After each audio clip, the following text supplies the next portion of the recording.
கிறிஸ்துவுக்குள் பிரியமுள்ள சகோதர சகோதரிகளே, பலன் தரும் தேவன் எபிசோட் 1240 கர்த்தரை துதிக்கிறேன், மகிமைப்படுத்துகிறேன். இந்த நாளிலும் மார்க் எழுதின சுவிசேஷம் 11ஆம் அதிகாரம் 9வது 10வது வசனங்களை நான் உங்களுக்காக வாசிக்கின்றேன். முன்னடப்பாரும் பின்னடப்பாரும் ஓசன்னா, கர்த்தரின் நாமத்தினாலே வருகிறவர் ஸ்தோத்தரிக்கப்பட்டவர். கர்த்தரின் நாமத்தினாலே வருகிற நம்முடைய பிதாவாகிய தாவீதின் ராஜ்யம் ஆசீர்வதிக்கப்படுவதாக. உன்னதத்திலே ஓசன்னா என்று சொல்லி ஆர்ப்பரித்தார்கள்.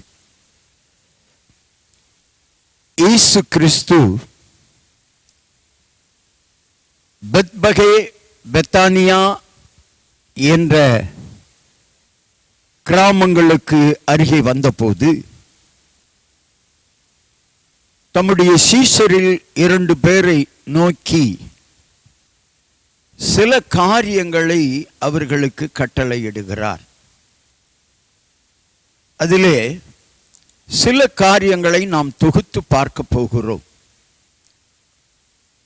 மார்க் 11ஆம் அதிகாரம் 1வது 2வது வசனங்களை வாசித்தீர்களானால், தம்முடைய சீஷரில் 2 பேரை நோக்கி உங்களுக்கு எதிரே இருக்கிற கிராமத்திற்கு போங்கள் என்று கட்டளையிடுகிறார். இது எதை குறிக்கிறது?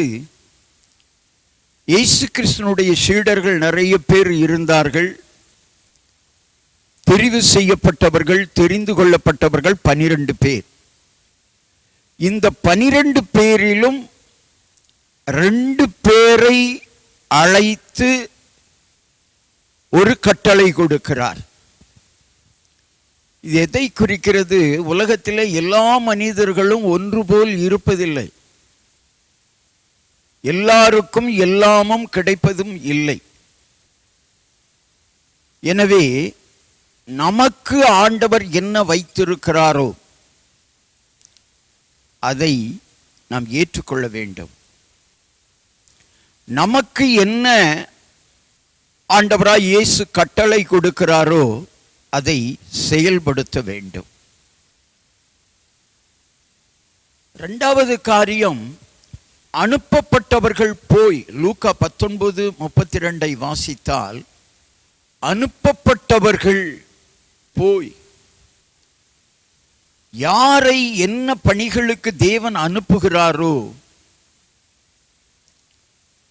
அவற்றை நாம் செய்து முடிக்க வேண்டும். மத்தேயு 21:6 வாசிப்போமானால், இயேசு தங்களுக்கு கட்டளையிட்டபடியே செய்து, ஆண்டவர் சொன்ன கட்டளையை ஏற்றுக்கொள்ளுகிறார்கள். இது ஒரு விசுவாசத்தின் ஆரம்பத்தை குறிக்கிறது. லூக்கா 11:6 வாசித்தோமானால், இயேசு கற்பித்தபடியே,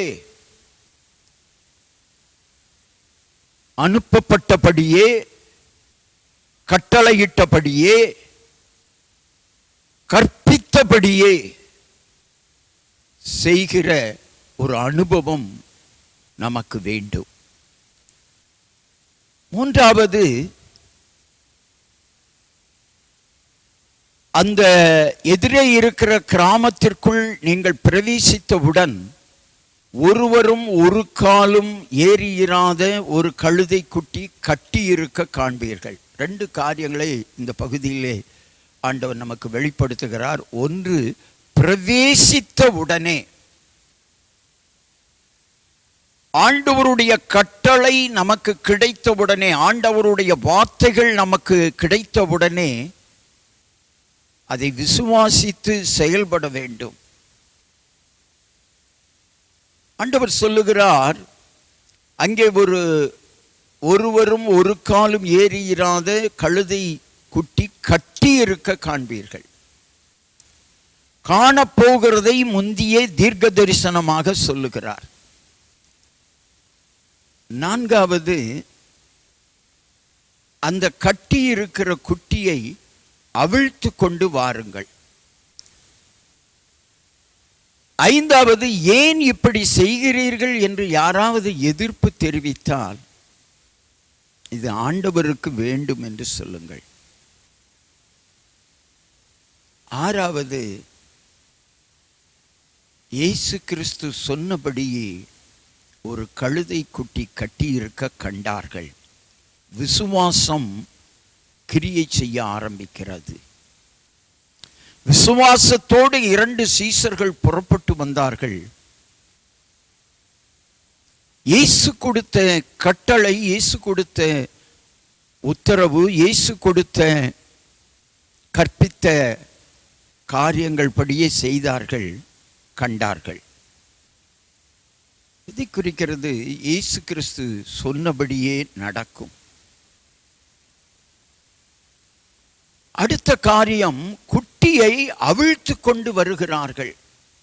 இன்றைக்கு உலகத்தில் அநேகர் கட்டப்பட்டு இருக்கிறார்கள். குறிப்பாக வாலிபர்கள் சில காரியங்களில் கட்டப்பட்டு இருக்கிறார்கள். இச்சை என்ற காரியங்கள், செல்போனுக்கு அடிமை என்ற காரியங்கள், மது புகை பிடித்தல் போன்ற காரியங்களுக்கு அடிமைப்பட்டு இருக்கிறார்கள். அவற்றிலிருந்து கட்டவிழ்க்கப்பட வேண்டும்.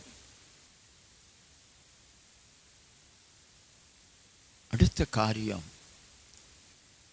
கழுதையிலே இயேசு ஏறின உடனே தங்கள் வஸ்திரங்களை ஏறுவதற்கு முன்பதாக தங்கள் வஸ்திரங்களை கழுதையின் மேல் சிலர் போட்டார்கள்.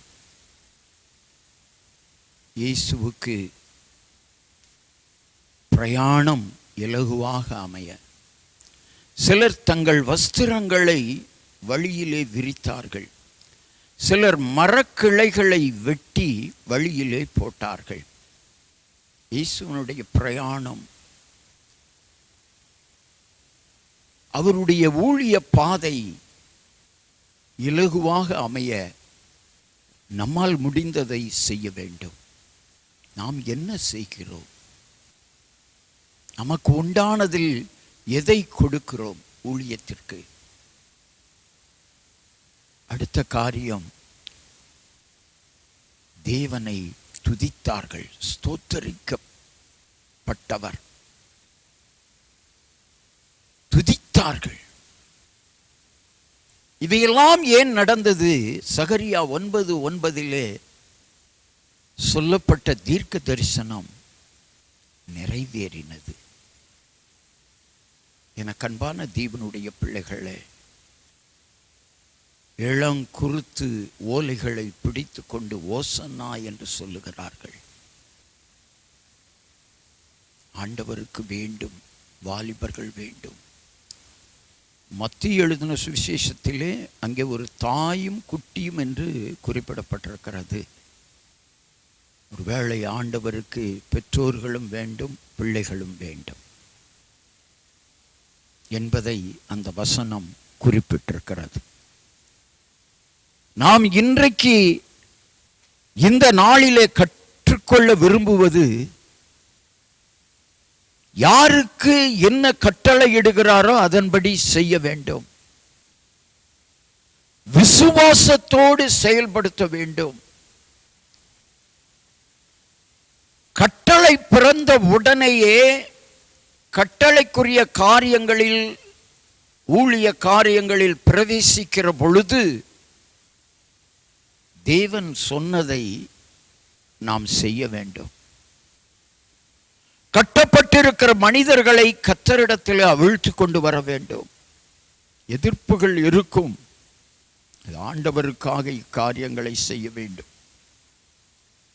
சீடர்கள் அந்த குட்டியை கண்டார்கள் என்பது இயேசு சொன்னபடி செய்ததால், விசுவாசத்தோடு அவர்கள் நடந்து கொண்டதால், விசுவாசம் அங்கே உண்மையாக நிகழ்கின்றது. ஆண்டவருக்கு நம்மால் முடிந்ததை செய்ய வேண்டும். ஆண்டவருடைய ஊழிய பாதைக்கு அன்றைக்கு அவர்கள் வஸ்திரங்களை கொடுத்தார்கள். இருக்கிறவர்கள் வஸ்திரங்களையும் இல்லாதவர்கள் மரக்கிளைகளையும் வெட்டி போட்டார்கள். உங்களால் ஊழியத்திற்கு என்ன செய்ய முடியுமோ அதை செய்யுங்கள். ஆண்டவரை துதியுங்கள். கண்களை மூடி ஜெபிக்கலாம். எங்களை நேசிக்கிற நல்ல தகப்பனே, இந்த குருத்தோலை ஞாயிறில்லை அன்றைக்கு 2 பேரை நீர் தெரிந்து கொண்டீர். அதுபோல இந்த செய்தியை கேட்டுக்கொண்டிருக்கிற என் அன்பு சகோதரனே, சகோதரியே, உன்னை என்ன காரியத்திற்காக தேவன் தெரிந்து கொண்டாரோ அந்த காரியத்தின்படி செய்து அந்த காரியத்தின் நிகழ்வுகளை கண்டு கட்டப்பட்ட அநேக மனிதர்களை கட்டவிழ்த்து தேவனை ஸ்தோத்தரிக்கும்படி தேவன் விரும்புகிறார். அதை செய்யுங்கள். தேவனுடைய நாமம் மகிமை அடையும். இயேசு கிறிஸ்துவின் நாமத்தில் ஜெபிக்கிறேன் பிதாவே, ஆமென்.